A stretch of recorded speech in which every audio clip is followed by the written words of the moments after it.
Welcome to Tripura Info News Update. The East Police Station successfully apprehended a thief along with the stolen gold ornaments. Speaking to the media, SDPO Deprasad Roy shared the details of the operation and praised the efforts of the investigating team. He emphasized the importance of community cooperation in solving such cases. গত মাসের 25 তারিখ রাত্রিবেলা চিত্তরঞ্জন রোডে একটি চুরি হয়। তো accordingly আমরা গৌতম দাস যিনি বাড়ির মালিক ওনার কাছ থেকে একটি লিখিত অভিযোগ নিয়ে আমরা একটা কেস রেজিস্টার করি, যার নাম্বার হচ্ছে 43।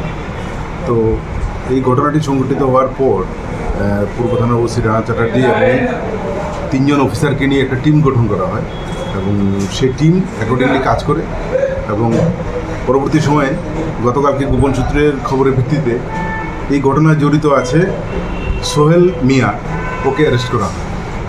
ওর কাছ থেকে 2টো চেইন এবং 1 পেয়ার ইয়াররিং এগুলি উদ্ধার করা হয়। তবে এটা সম্পূর্ণ চুরির মানে আরও কিছু বাকি আছে, আরও 2-3টা আইটেম বাকি আছে, 2-1টা আইটেম। এগুলি ওকে আজকে কোর্টে পাঠিয়ে পুলিশ রিমান্ডে আনার পর জিজ্ঞাসাবাদ করে বাকিগুলি উদ্ধার করা। তো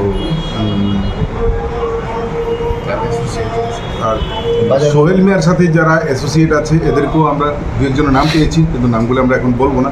ওদেরকেও আমরা অ্যারেস্ট করেছি। চুরি এখন পর্যন্ত তো শুধু সোহেলকেই অ্যারেস্ট করা হয়েছে, আর চুরি যাওয়া মালের মূল্য প্রায় 2 লক্ষ টাকা। যাকে অ্যারেস্ট করেছেন সে কি অন্য কোনো কেসের সাথে জড়িত আছেন? এরকম আগে 2-1টা কেসই ছিল, কিন্তু মাঝখানে আমরা খোঁজ খবর পাচ্ছিলাম না, কিন্তু ইদানিং দেখলাম সে আবার তার গ্যাং নিয়ে কাজ করতে শুরু করেছে।